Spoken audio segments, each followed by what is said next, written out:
नमः सिद्धेभ्यः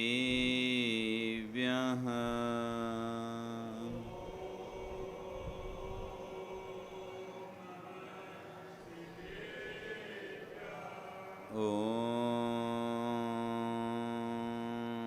नमः सिद्धेभ्यः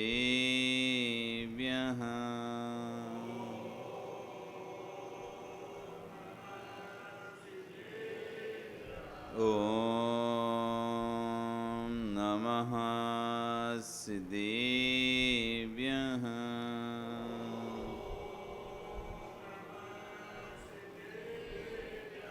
ॐ नमः सिद्धेभ्यः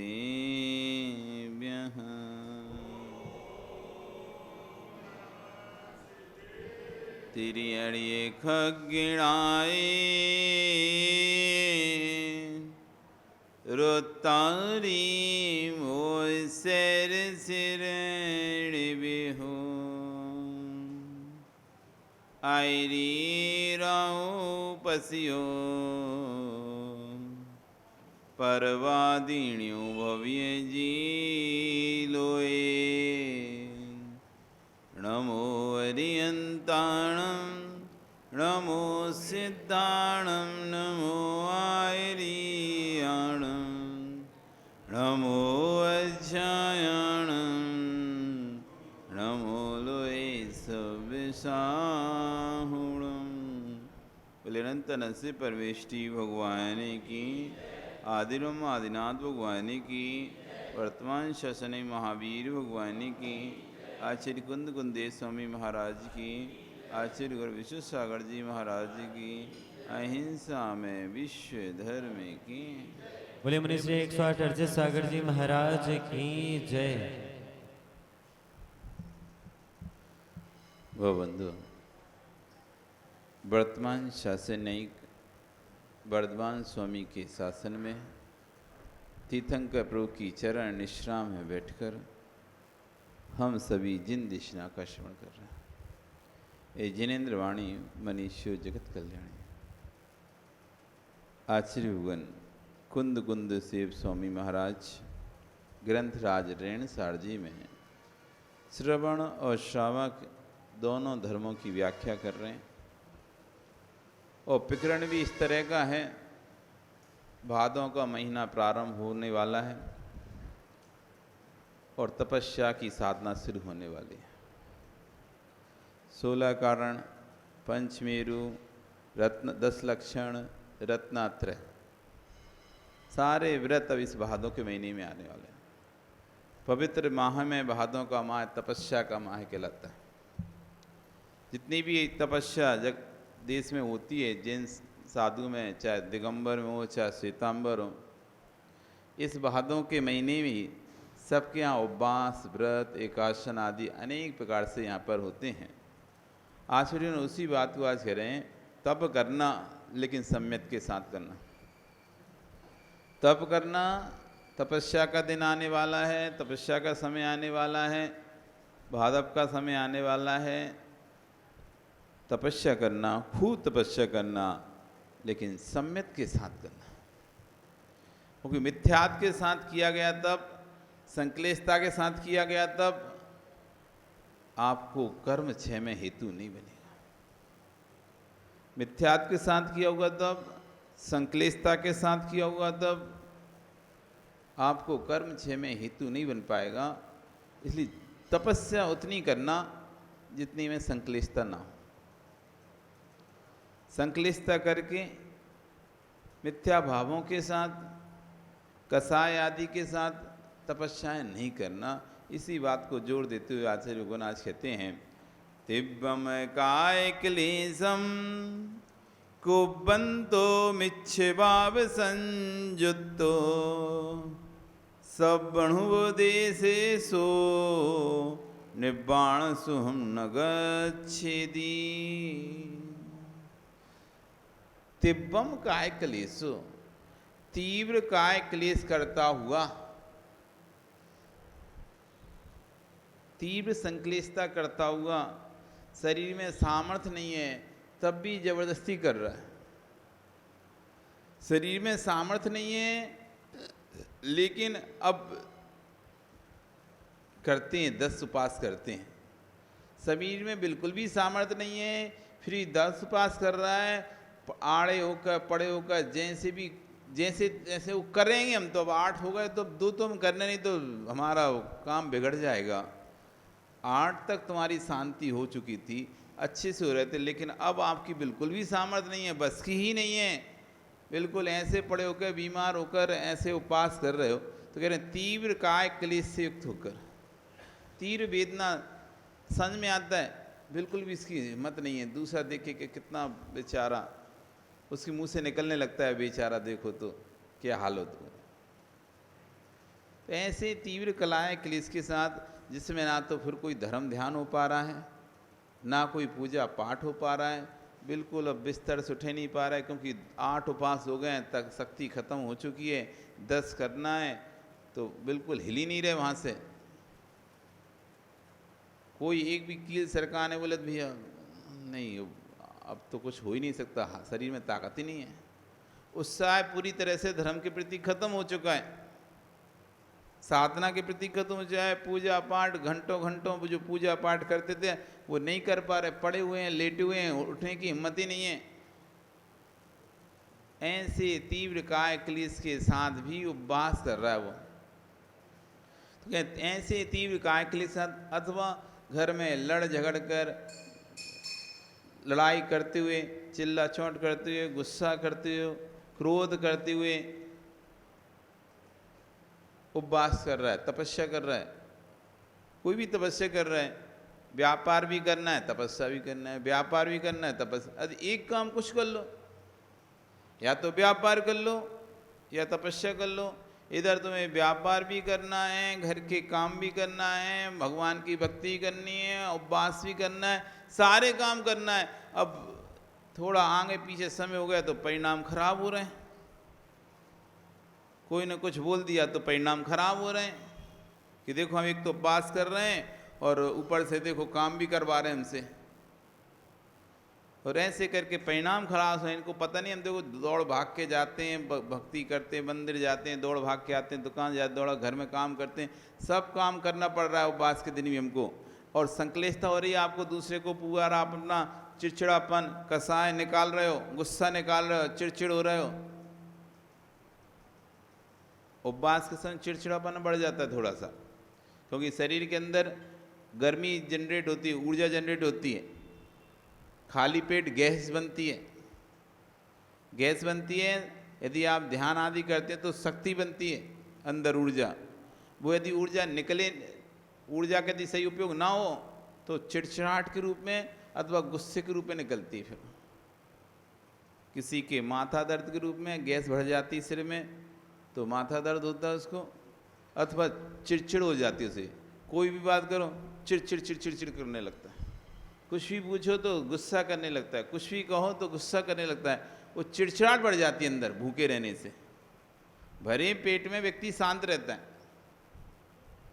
भूखे पेट में चिड़चिड़ाहट होती है। अपन को देख लेना चाहिए हमारे उपवास से हमके हमारे अंदर कहीं चिड़चिड़ापन तो नहीं बढ़ रहा, क्रोध तो नहीं बढ़ रहा। यदि उपवास करने से क्रोध बढ़ रहा है हमारा, ये चिड़चिड़ापन बढ़ रहा है, तो तीव्र काय क्लेश हो रहा है हमारा। जबकि उपवास के बाद शांत हो जाना चाहिए। जैसे इंद्रियां शांत हो गई ना, आपको किसी प्रकार की कोई वासना नहीं सता रही, क्योंकि शरीर में ताकत नहीं तो वासना सताएगी कैसे। इंद्रियां जैसे शिथिल हो जाती हैं, उपवास करने से शरीर की शक्ति एकदम ऐसे लगती है अब कुछ करने का वजनदार भारी या काम करने की इच्छा नहीं होती। क्यों? इंद्रियों में शक्ति नहीं है, ताकत नहीं है। जैसे इंद्रियां शिथिल हो रही हैं उपवास करने से, वैसे कसाय शिथिल नहीं हो रही आपकी। जैसे इंद्रियां शिथिल होती जा रही हैं, जैसे जैसे उपवास आपके बढ़ते जा रहे हैं, शरीर की शक्ति सामर्थ्य क्या होती है, कम होती चली जाती है। फिर ज़्यादा लंबा, ज़्यादा देर तक, ज़्यादा ना तो बोल पाता वो, ज़्यादा देर तक ना तो रसना इंद्री काम करती बोल पाता, कंठ भी ज़्यादा नहीं करता, ज़्यादा देर तक कोई चीज़ देख भी नहीं पाता, ज़्यादा लंबे समय तो सो भी नहीं पाता, नींद भी नहीं आती, कोई भारी कार्य भी नहीं कर पाता, क्योंकि पूरा शरीर कैसा हो गया है, शिथिल हो चुका है। तो जैसे जैसे शरीर शिथिल हो रहा है वैसे वैसे कसाय शिथिल होना चाहिए। जैसे जैसे शरीर ढीला पड़ता जा रहा है, जैसे जैसे शरीर ने काम करना बंद करता चला जाता है, जैसे जैसे उपवास बढ़ते जाते हैं, क्योंकि शरीर तो अन्न का कीड़ा है। शरीर क्या है? अन्न का कीड़ा है। तो इसको दोगे तो काम करेगा, सीधी सीधी बात है। शरीर को खाने दोगे तो आपका काम करेगा। शरीर को तुमने खाना देना बंद कर दिया, उसने काम बंद कर दिया अपना। हड़ताल उसकी भी, तुम्हारी हड़ताल तो उसकी भी हड़ताल, तो वो भी अपना काम करना धीरे धीरे बंद कर देता है। और एक स्थिति आती है वो बिल्कुल ही काम नहीं करता। तो जैसे शरीर भोजन नहीं देने से अपना काम बंद करना बंद कर देता है, ऐसी कसाय को भी अपना काम करना बंद करना चाहिए। यदि कसाय ने अपना काम करना बंद नहीं किया, शरीर ने अकेला करना बंद कर दिया, तो आप देखो कि उपवास आदि तपस्या कोई भी आप करेंगे तो तीव्र क्रोध आएगा, चिड़चिड़ापन आएगा, गुस्सा करने के मन होगा, रोने का मन होगा, उठाकर सामान फेंकने का मन होगा। इससे अनेक प्रकार से गुस्सा निकालने जो साधन हो, लड़ने का मन होगा। ये भूखे रहने के कारण होता है। भरे पेट में गुस्सा कम आता है, खाली पेट में गुस्सा ज़्यादा आता है। गर्मी, एक तो अंदर की गर्मी, फिर ऊपर से बाहर की गर्मी, डबल गर्मी हो जाती है। पेट की गर्मी और बाहर की गर्मी। तो यहाँ ये कह रहे हैं, तीव्र काय क्लेश करते हुए यदि कोई मिथ्या भाव से होकर मिथ्या भाव संयुक्त हो, मिथ्या भाव से युक्त होकर श्रद्धा नहीं है, लेकिन अब ठीक है हमको करना है, किसी ने बोला था कि ये यदि तुम कर लोगे व्रत तो तुम्हारा ऐसा काम बन जाएगा, व्रत कर लोगे तो ऐसा काम बन जाएगा। अब कहते थे हाँ कर लेंगे, लेकिन अब कभी किए ही नहीं थे उपवास, कभी किए ही नहीं था व्रत, पहली बार किया तो क्या हालत होती है। कल नाटिका देख रहे थे ना, एक उपवास के लिए कितनी सेवा करनी पड़ती। एक उपवास कराने के लिए इतना सेवा करना पड़ा। तो ऐसे उपवास नहीं करो। इससे अच्छा यदि आपके शांति से 2 बार भोजन करके या 1 बार भोजन करके यदि आप शांति से भगवान की भक्ति पूजा कर पाते हो, शांत रह पाते हो, गुस्सा नहीं करते हो, क्लेश नहीं करते हो, तो 1 बार का भोजन श्रेष्ठ है। 1 बार के भोजन के करने से आपका पूरा समय उत्साह के साथ व्यतीत होता है, पूरा समय शांति के साथ व्यतीत होता है, पूरा समय धर्म ध्यान में व्यतीत होता है। तो एक समय का भोजन श्रेष्ठ है। यदि एक समय का भोजन भी छोड़कर आप फिर ना तो धर्म ध्यान कर पा रहे हो, ना मंदिर में जा पा रहे हो, और चौसे आज बस की नहीं, शरीर बस की नहीं, चेहरा बिल्कुल ऐसा हो गया जैसे कि मरे हुए जैसा हो गया, मुरझाने फूल जैसा। फूल देखा मुरझाने के बाद कैसा हो जाता है? खिला फूल और मुरझाना फूल देखा ना? तो ऐसी उपवास करना, मुरझाने फूल जैसे हो गए बिल्कुल भी। अब तो ऐसे मरियल से होगा, कुछ कर नहीं पा रहे। मंदिर में अब विधान चल रहा है तो नहीं बैठ पाएंगे, तो आज उपवास होगा। कल हमने उपवास किया था तो जल्दी से हमें सुबह जाना है 5 बजे फाड़ना करने, तो विधान नहीं देख सकते ना वो कुछ है। तो मतलब हालत एकदम आपकी खराबी हो गई। किसी भी तरह रोज के रूटीन में जैसे आप भगवान की भक्ति अभिषेक पूजन करते थे, घंटों घंटों 11 बजे भी आग पे बैठा लें तो आपको कोई असर नहीं पड़ रहा था, कोई भी फर्क नहीं पड़ रहा था, आराम से बैठे थे। लेकिन अब तो ऐसा है कि आज नहीं हो पाएगा, अब नहीं कर पाएंगे। ये खा पी के जाना नहीं है, वो मन ही नहीं हो रहा। अब थकान आ रही है, शरीर सुस्त हो गया, तो दर्शन करके फटाक से गए, खा पी के सो गए।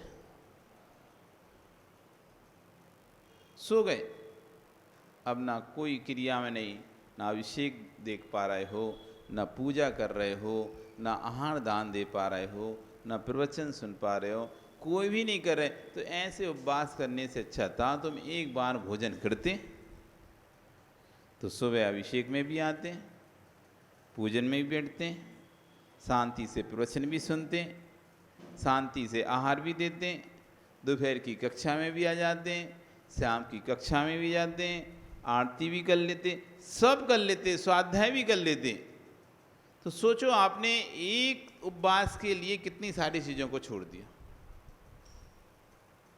उपवास करने के बाद ये क्रिया बढ़ जाती है वैसे, क्योंकि आचार्यवन कहते हैं उपवास करते समय आपका समय बच गया।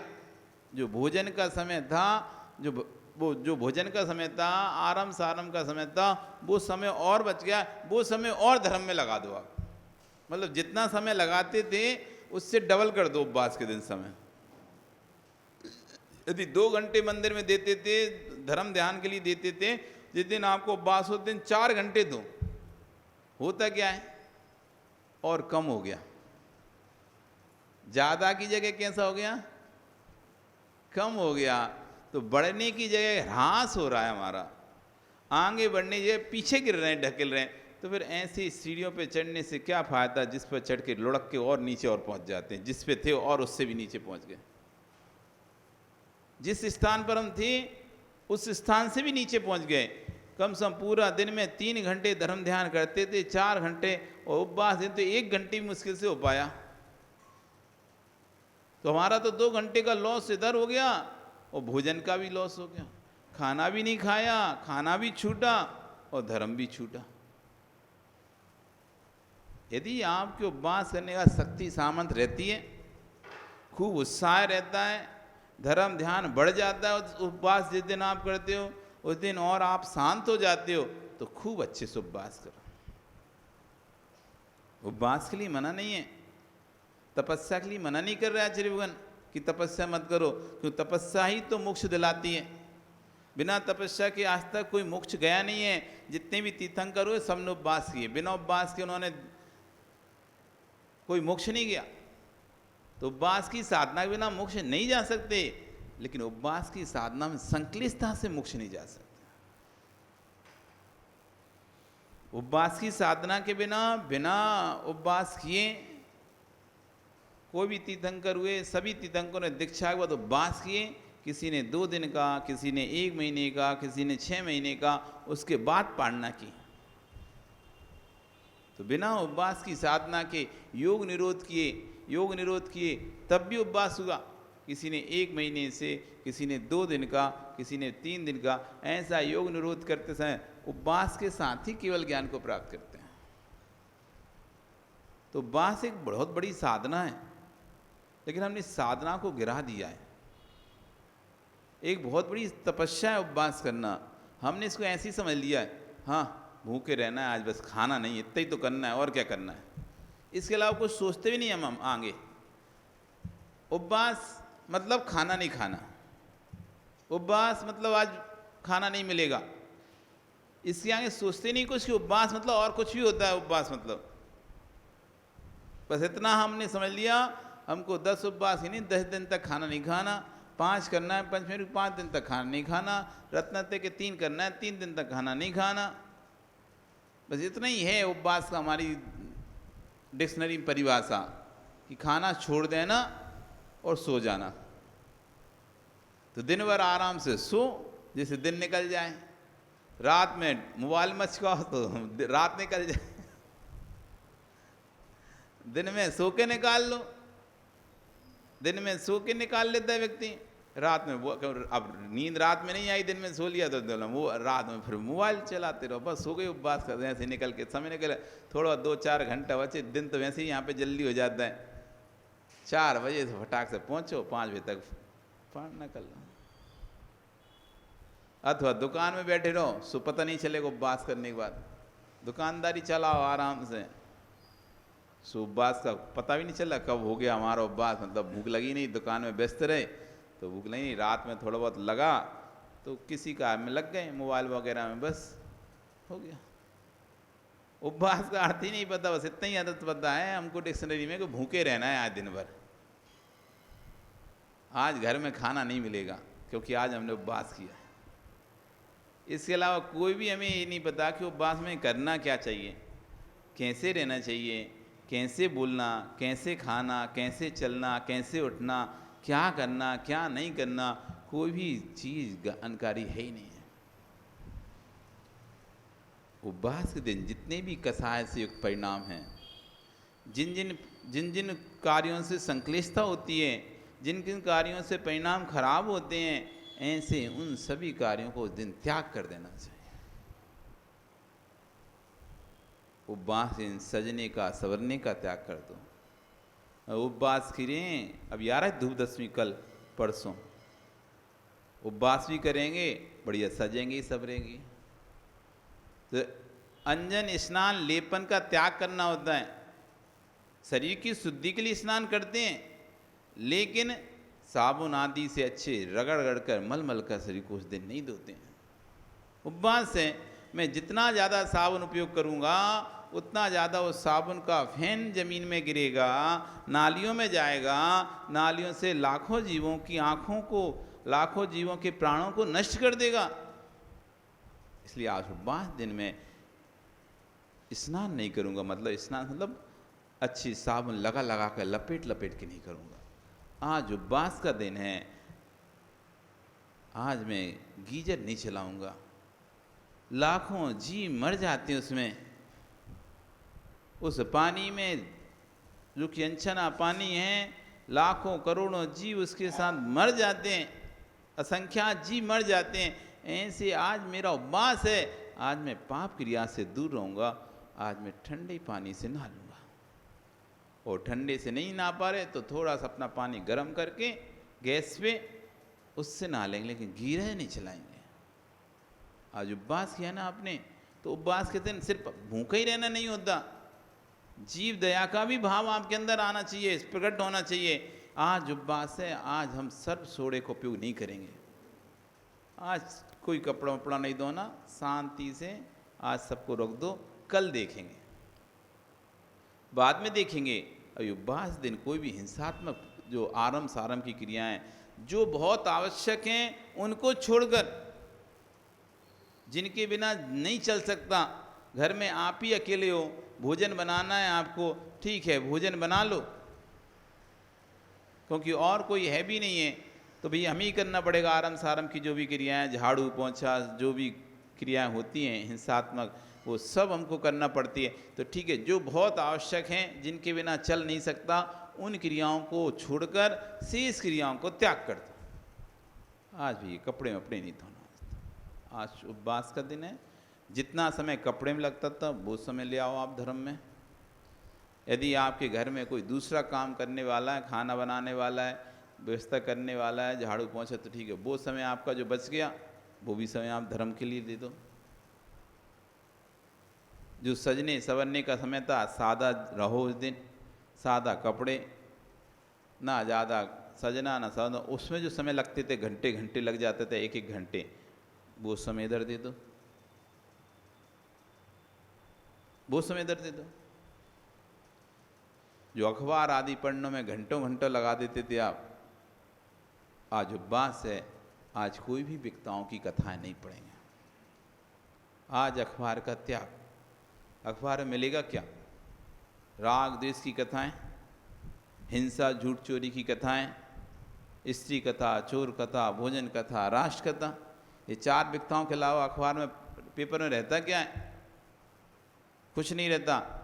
पेपर नहीं पढ़ेंगे, उसमें समय लगाते थे वो नहीं करें।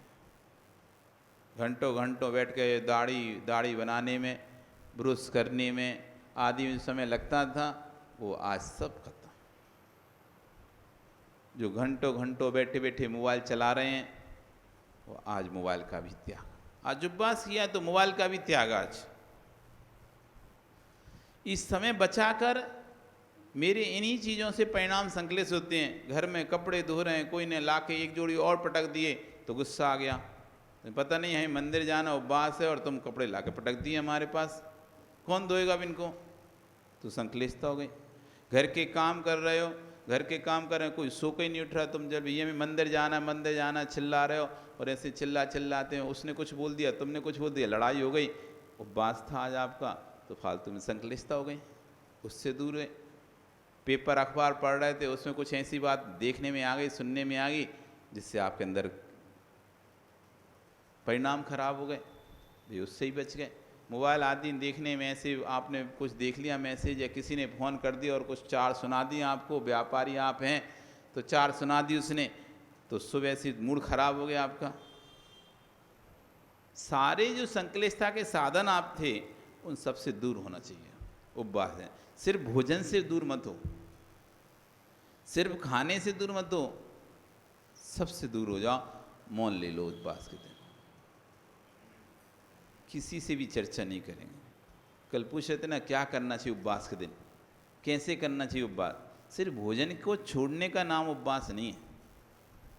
भोजन के साथ साथ जिन जिन कार्यों से हमारे परिणामों में संक्लिष्टता आती है, जिन जिन कार्यों से हमारे परिणामों में कलुषता आती है, क्रोध आदि बढ़ जाते हैं, ऐसे सभी कार्यों को भी छोड़ना चाहिए। कोई कुछ कह भी दे, सुन के नहीं निकल लो, उस दिन उत्तर मत दो किसी को। परिणाम खराब नहीं करो अपने, जितना हो सके अपने परिणामों को बचा कर रखो, सुरक्षित कर कर रखो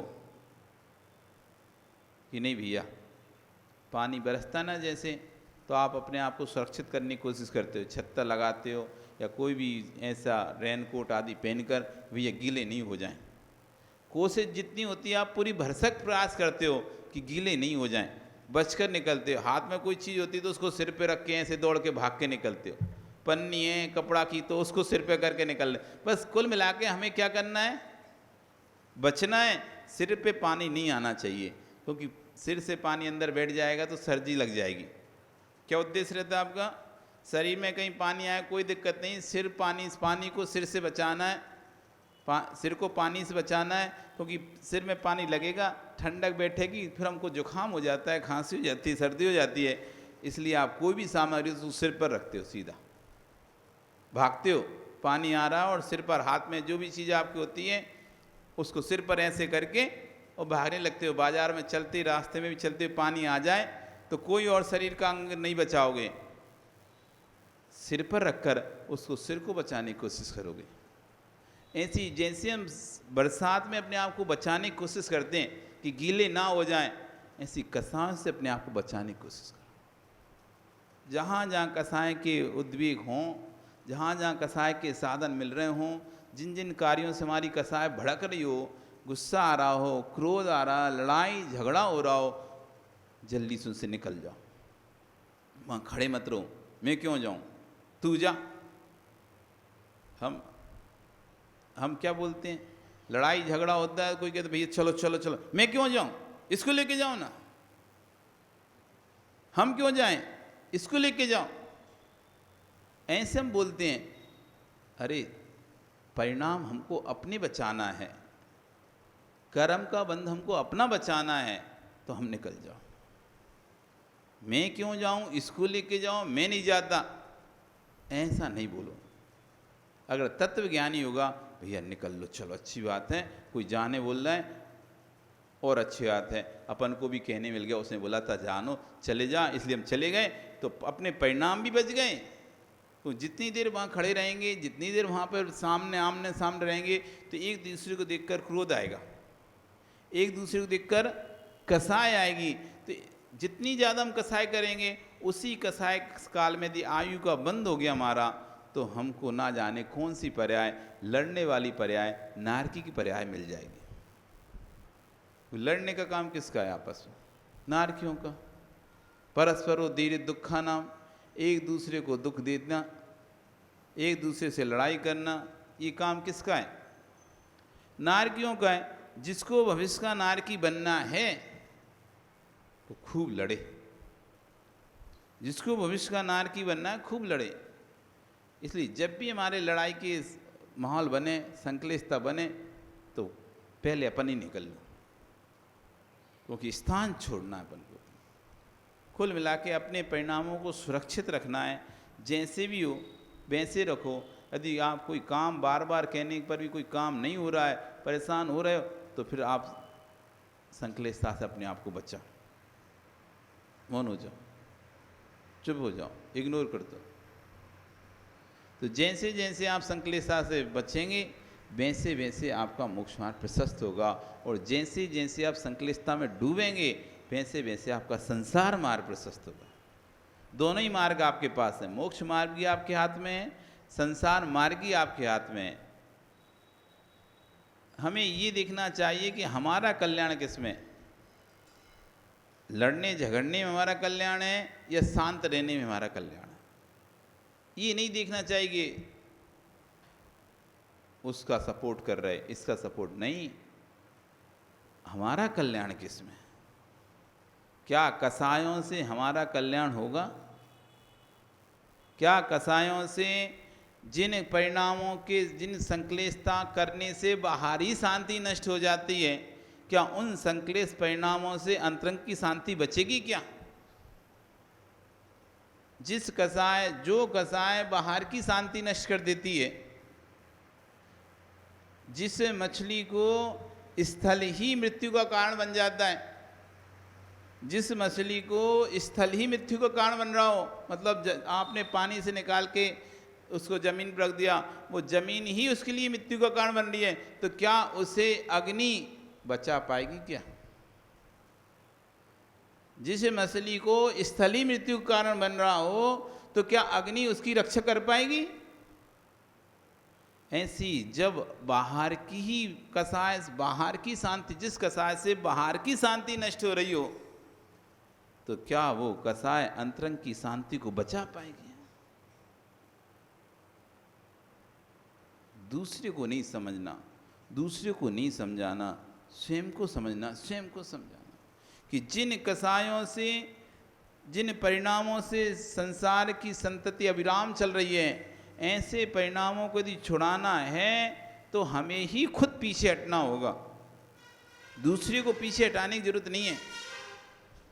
हम दूसरे को पीछे हटाना चाहते हैं, अरे ठीक है तुम बने रहो आगे, चलो ठीक है, हम हट जाते पीछे। तुम बन रहे हो, अच्छे बने रहो, हम पीछे हो जाते हैं। हमें चाहिए नहीं वो चीज़, हमें वो कार्य नहीं चाहिए जिन कार्यों से हमारी संक्लिष्टता हो। तुम ही ले लो कोई वस्तु घर में, हमें ये चाहिए, चाहिए हमें चाहिए, हमें ही चाहिए, ठीक है तुम रखो, खुश रहो, हमें चाहिए नहीं। क्योंकि हम रख भी लेंगे वो वस्तु तो पूरे समय लड़ाई होती रहेगी, संक्लिष्टता होती रहेगी, किचकिच होती रहेगी। इससे अच्छा तुम रख लो तो कम से कम शांति तो रहेगी, हमारे पुण्य में होगी, पुनः हमको फिर से मिल जाएगी। हमारे पुण्य में होगी, भाग में होगी तो पुनः हमको मिल जाएगी, नहीं होगी तो ठीक है तुम रखो, तुम्हारी भाग की थी इसलिए तुम्हारा परिणाम लेने का हो रहा है, तुम रखो।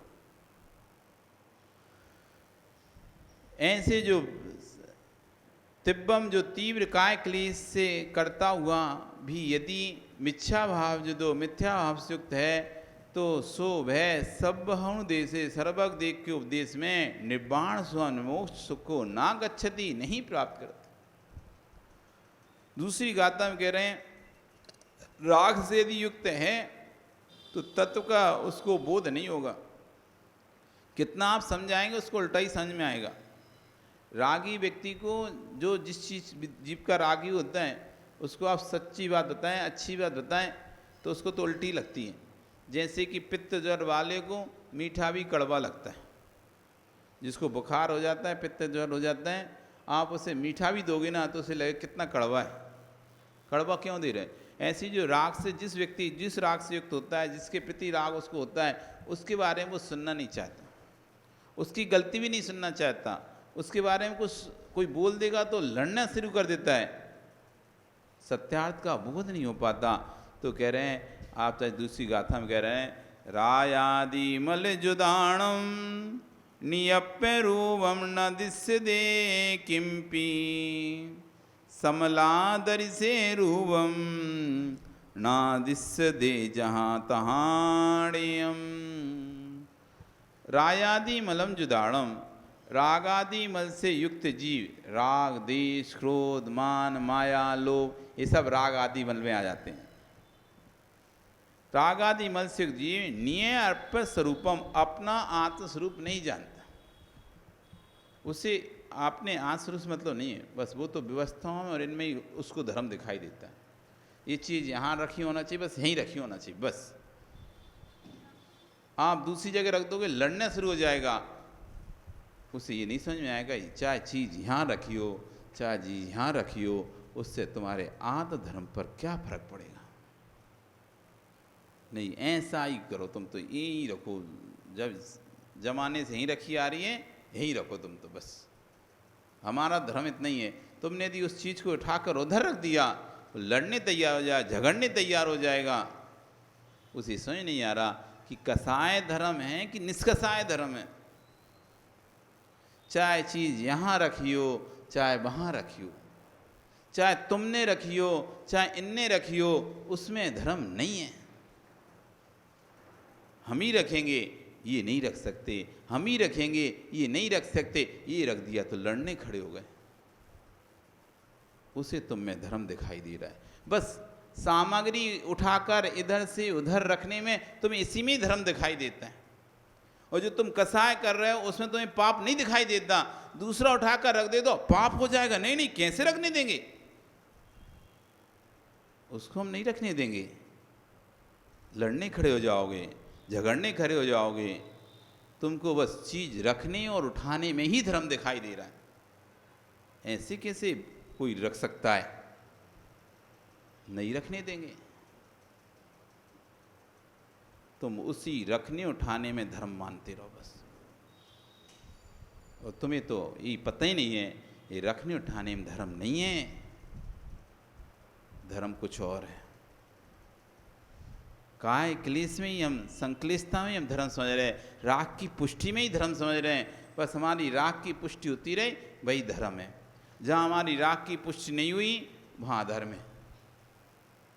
और उसके लिए चाहे हमको कितना भी क्लेश करना पड़े, कुछ भी बोलना पड़े, गाली भी देना पड़े, तो आप गाली देने से नहीं चूकते। बुरा बोलना पड़े तो बुरा बोलने से नहीं चूकते।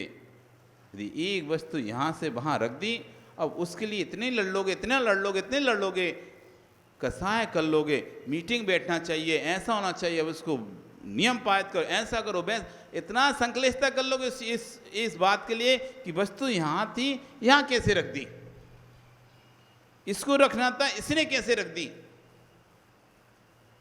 इसका नंबर था, इसने हाथ कैसे लगा लिया, इसको तो बाद में आना था, पहले कैसे आ गया। इन छोटी छोटी बातों पर, इन छोटी छोटी बातों पर कि कलश हमें पकड़ना था, इसने कैसे पकड़ लिया। आप मीटिंग करो अगली बार से, निर्णय चाहिए मुझे।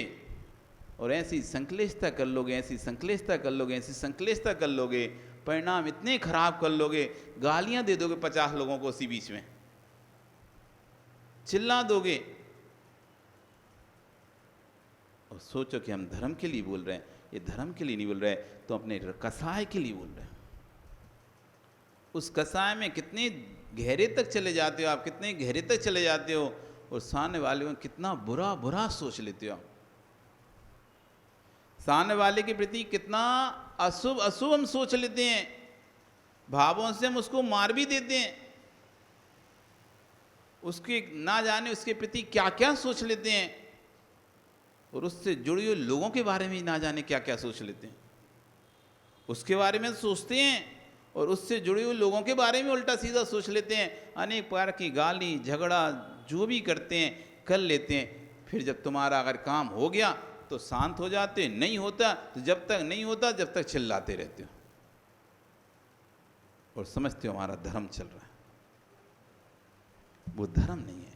रायादि मल जुदाणम, जो राग देश आदि मोह आदि मल से युक्त है, निये रूपम ना दिसदे किंपि, उसे निज स्वरूप ना दिसदे, नहीं दिखता, किंपि किंचित भी उसे समझ में नहीं आता। जो कसाय में इतना कर रहा हूँ, जिस धर्म के लिए कसाय कर रहा हूँ, तो भैया उससे कर्म का बंद हो रहा कि नहीं हो रहा। अरे इधर से सामने इधर रख भी देंगे तो कौन सा तुम तीर मान लोगे। तुम्हारे कहने से दूसरा रख रहा था, उसको छुड़ा के तुमसे रखवा भी दी हमने कि नहीं भैया वो नहीं रख सकता यहाँ पे। ठीक है भैया नहीं रख सकता, लड़ाई हो जाएगी, झगड़ा हो जाएगा, उसने सामान रख दिया यहाँ पे, तो ठीक है भैया तुम्हारी बात रखी है, तुम ही रख दो, नहीं रख रहा तो इसमें तुमने कौन सा धर्म कर लिया। अपनी कसाय को पुष्ट कराकर, अपने राग को पुष्ट कराकर आप कौन से धर्मात्मा बन गए। कितने बड़े धर्मात्मा बन गए। एक कसाय पुष्ट हो गए, देखो हमारी हमने नहीं रखने दिया, नहीं रखने दिया मतलब नहीं रखने दिया, हमने रखने दिया।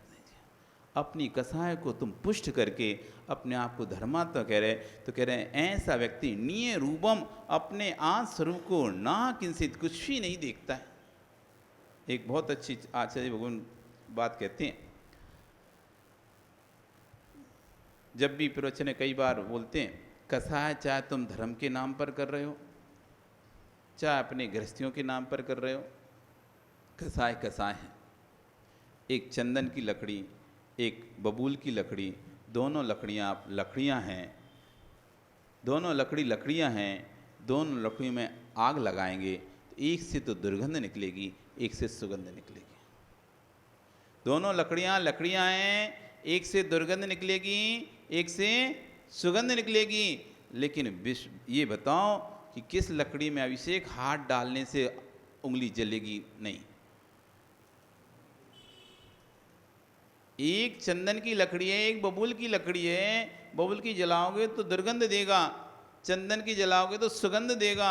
दोनों लकड़ियां हैं, दोनों में से कौन सी लकड़ी जलती हुई लकड़ी पे हाथ डालने से नहीं जलेगी उंगली आपकी?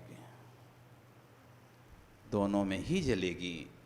ऐसी तुम यहाँ बैठे बैठे देखी देखी कसाय कर रहे हो, ऐसा हो रहा है, वैसा हो रहा है, ये हो रहा है, वो हो रहा है, उसमें भी आपकी आत्मा को कसा जा रहा है। और घर में बैठे भी आप परिवार में ये ऐसा कर रहा है, वो वैसा कर रहा है, वहाँ भी यदि आप ऐसा कर, वहाँ भी कसे जा रहे हैं।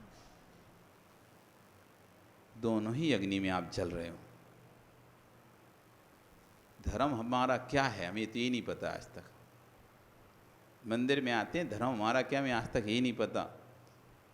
हम किस लिए मंदिर आए ना तो ये पता ना, और ना हमारा धर्म है क्या ना हमें यही पता। ऐसे आदत हो जाती है। और लंबे समय तक जो मंदिर में आते हैं उनको तो ऐसा लगता है जैसे हमारे बाप की बपौती है ये। उनको तो ऐसा लगने लगता है जैसे मंदिर उनके बाप की बपौती है। एक चीज़ यहाँ से वहाँ हो कैसे जाएगी। दूसरा नया व्यक्ति आकर कोई थोड़ा बहुत आगे पीछे कर तो दे, उसको ऐसे डांटेंगे, ऐसे चिल्लाएंगे उसके ऊपर, पता नहीं है तो क्या करना पड़ता है। उसको इतनी जोर से हड़काएंगे, अगली बार से आने से 100 बार सोचेगा। टोका और टपका, इससे तो शेर भी डरता है। टोका, ऐसा नहीं करो, ऐसा करो, ये नहीं करो, वो नहीं करो, ये टोका टाकी। टपका, वो पानी से एक बूंद टपकती ना, तुम यदि बैठ जाओ ना तो जो 3rd डिग्री टॉर्चर देते हैं वो उनको लिटा कर उनके माथे पे एक एक बूंद पानी टपकाते हैं। वो एक एक बूंद पानी टपकता है ना, उससे आदमी टॉर्चर होता है, मतलब सिर उसका भारी होने लगता है, दर्द होने लगता है। एक उसके कहते हैं टपका। तो घर में पानी टपक रहा, तुम सो रहे तो नींद नहीं आएगी, टप टप टप टप, आपको उठ के ही बैठना पड़ेगा आखिर में। या सो नहीं पाएंगे तो टप टप हो रहा है रोज। एकदम पानी बरसे तो कोई समझ नहीं आता, लेकिन एक एक बूंद टपकती ना, टप, फिर थोड़ी देर फिर टप, ऐसी आवाज़ आती ना। तो ऐसी टोका और टपका। एक बार बोल तो तुम्हें क्या करना है वो नहीं, थोड़ा सा कुछ करनी हुआ फिर टोक दिया, फिर थोड़ा सा करने फिर टोक दिया, फिर थोड़ा कुछ किया फिर टोका हटा गया। अरे भाई शांति से कर तो लेने दो, फिर बाद में इकट्ठा समझा देना, कर लेने दो, समझा देना। तो हम अधिकतर समय के साथ साथ अपनी वस्तु को अपना अधिकार मान लेते हैं, जबकि इस वस्तु पे हमारा अधिकार है ही नहीं है। ये सामाजिक संपत्ति है, उस पर हमारा अधिकार है ही नहीं है। तब भी समय के अधिक समय जब उस पर काम करते करते हो जाता है तो व्यक्ति उसको अपना अधिकार मान लेता है। जैसे उसको अपना अधिकार मान ले, समझ लेता है मेरा ही है ये। अब मैं जैसा कहूँगा वैसा होना चाहिए यहाँ पर, मैं जैसा बोलूँ वैसा होना चाहिए यहाँ पर, क्योंकि मैं बहुत लंबे समय से यहाँ पर हूँ। बहुत लंबे समय से लोग मुझसे सलाह लेते हैं या मेरी बात मानते हैं, तो अब आगे भी मेरी बात माने और जैसा मैं कहूँ वैसा यहाँ पर हो। तो कसाय के उद्वेग में रहते हैं, उन्हें आज शुरू नहीं होता। तुम ज़्यादा लंबे समय तक किसी जगह पर चिपके रहोगे तो तीव्र कसाय का बंध होगा, क्योंकि उस स्थान से तीव्र संक्लिष्टता मिलेगी आपको। थोड़ा बहुत भी कोई आपके अनुकूल नहीं करेगा, आपको संक्लिष्टता हो जाएगी। तो राग आदि मल से जीव को अपना स्वरूप किंपी नाद से कुछ भी दिखाई नहीं देता। जह समलादि ऋषि रूपम, जैसे मलिन दर्पण में, दर्पण को मलिन कर दो, आप चिकनाई लगा दो दर्पण में, तेल के हाथ फेर दो दर्पण से, आप बाल माल तेल लगाओ, सिर पे तेल लगाओ, चेहरे में तेल लगाओ, उसके बाद उसी हाथ को आप दर्पण पे फेर दो ऐसा, फिर उसमें अपना चेहरा देखो, कितना सुंदर दिखेगा, कितना साफ दिखेगा? दिखेगा क्या? नहीं दिखेगा। क्यों? वो तेल से मलिन हो चुका है दर्पण। अब उसमें आप कितना भी चेहरा देखने चाहो, अब आपको चेहरा नहीं दिख सकता। ऐसी जैसे मलिन दर्पण में रूप दिखा ना दिसते तहाणियम, जैसे रूप दिखाई नहीं देता, ऐसी कसाय में हमको धर्म नहीं दिखाई देता। जब कसाय के भाव में आता है व्यक्ति, यहीं बैठे बैठे लड़ लेगा, बिल्कुल यहीं। अभी एक दूसरे से बैठे बैठे कुछ हो जाए तो ना तो भर गुरु देखेगा ना वो प्रभु देखेगा, दिखेगा नहीं उसे, यहीं तू मैं हो जाएगी। बिल्कुल एक जगह इसके स्थान पर थे, बोली चल रही थी, बोले महाराज जी आप चलो, आज का कुछ विशेष दिन था, कोई भगवान का मोक्ष कल्याणक था सब, तो उनका आप चलो, तो उनके ठीक है हम चलते हैं। हम जाकर वहाँ बैठे, बोली चल रही, बोली हो रही, तो एक परिवार ने बोली ले ली। अब ले तो ली, अब उसने नाम 2 की जगह 4 लिखा दिए, और दूसरे ने माइक से बोल दिया कि नहीं एक ही लिखेंगे नाम हम तो। बोली भले तुमने लिए नाम। अब बस उसी बात को लेकर धमाधम हो गई, कोई बात ही नहीं। वो कह रहा है 1 लिखेंगे, वो कह रहे हम तो 4 लिखाएंगे नाम एक ही बोली में। अब बस अब उन्हें उसी में ऐसा झगड़ना शुरू हो गए। अब उन्हें ना तो ये दिख रहे थे कि हम शांति धारा करने के लिए भगवान के पास बैठे हैं, ना उन्हें ये दिख रहा था कि हम गुरु के सामने बैठे हैं। बस वो तो आपस में दोनों धमाधम शुरू, बातों की युद्ध शुरू हो गया बातों का। और ऐसा लग रहा था कि भैया कहीं हाथों का भी ना हो जाए। हम तो अपनी किताब उठा के ऐसे मुड़ के बैठ गए, भैया इनके करने तो ये क्या करेगा।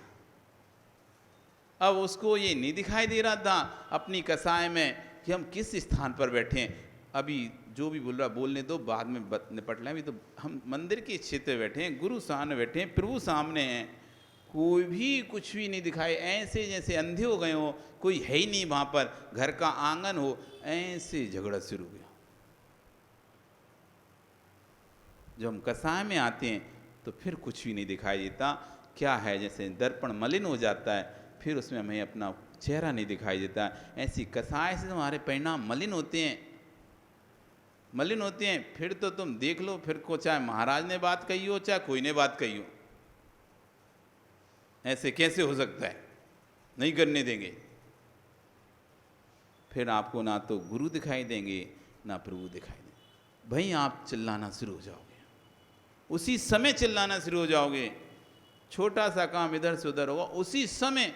इतना भी इंतजार नहीं करोगे चलो अभी हो जाने दो, कल बात करते हैं या बाद में बात कर लेंगे, बाद में समझ लेंगे क्या हुआ है।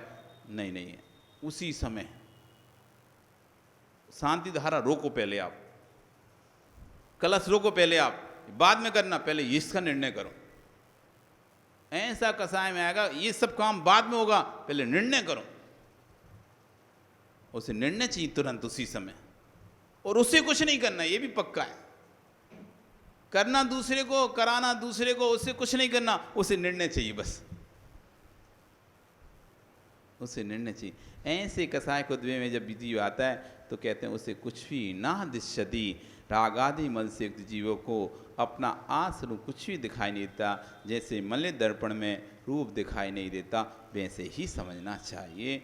इतना समझ लो, हमारा धर्म निष्कसाय भाव का धर्म है। जगत के धर्मों में और जैन धर्म में इतना ही अंतर है। जगत का धर्म क्रियाकांड में उलझाता है। जगत का धर्म, जितने भी धर्म हैं वो सब क्रियाकांड में फंसाते हैं, लेकिन जैन धर्म एक ऐसा धर्म है जो क्रियाकांड से बाहर निकालता है, क्रियाकांड से बाहर बनता है। क्योंकि जगत में जितने भी साधु बनते हैं वो ज़्यादा उनको भक्ति आदि करने के लिए प्रेरित करते हैं और उनका काम बढ़ जाता है।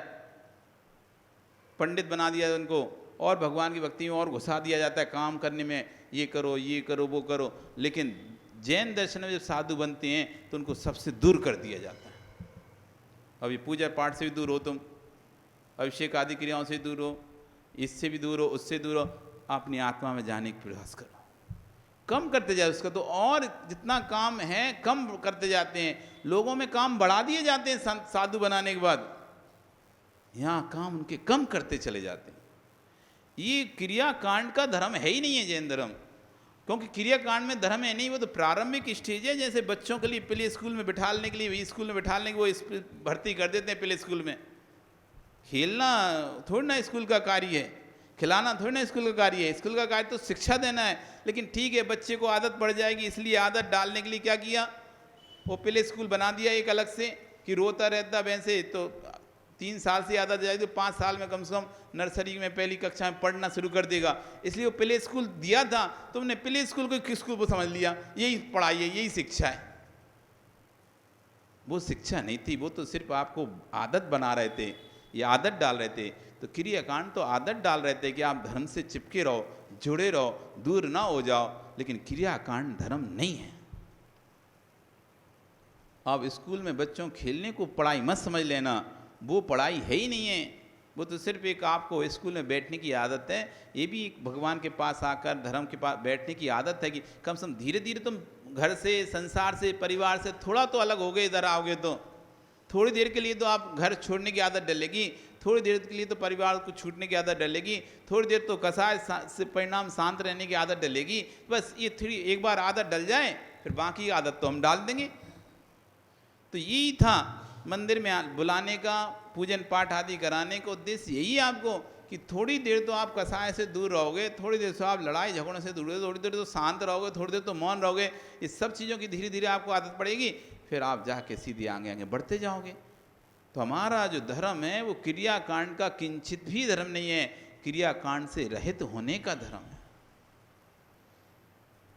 क्रियाकांड से भिन्न करने का धर्म है। जितना क्रियाकांड करते थे, आडंबर करते थे, उन आडंबरों से दूर करने का धर्म है जैन धर्म। हम उन्हीं आडंबर में फंसते चले जाए और उसी को धर्म मानते चल रहे हैं। बस वैसा नहीं हुआ, थोड़ा सा इधर उधर होगा 1920, फिर देखो क्या होता है। 1920 कोई हो गया तो फिर देखो क्या होता है, फिर पूरा अपने सिर पर धर लोगे और माहौल को ऐसा बिगाड़ दोगे, फिर कोई धर्म नहीं दिखता। कसाय के आगे व्यक्ति को कोई भी धर्म नहीं दिखता। जब कसाय खुद में अभी अच्छी अच्छी बातें करोगे, नहीं नहीं ऐसा नहीं करना चाहिए, मंदिर में वैसा नहीं करना चाहिए, मंदिर में लड़ाई झगड़ा कुछ नहीं करना चाहिए, शांत रहना चाहिए, ऐसी बड़ी बड़ी बातें करो, जब स्वयं कसाय आती है तो कुछ भी नहीं दिखाई देता। ना फिर मंदिर, ना गुरु, ना प्रभु, कुछ भी नहीं दिखाई देते। फिर तो बस जो तुम्हारे मन में आता है फिर वो तुम शुरू कर देते हो। तो कह रहे हैं ऐसा करोगे तो इससे मोक्ष सुख की प्राप्ति तो कभी होनी नहीं है, और जो संसार सुख है वो भी आपको मिल जाए, वो भी बहुत बड़ी बात है। इस तरह आचार्यगण ने आज यहाँ पर अपनी बात कही। कल आचार्यगण विश्वसार जी महाराज इन दोनों गाथा अपनी देशना को बोलेंगे कि क्या इन दोनों गाथा आज आपका कल फिर आओगे, पर्याय रही तो पुनः हम फिर चर्चा करेंगे। बोली भगवान महावीर स्वामी की।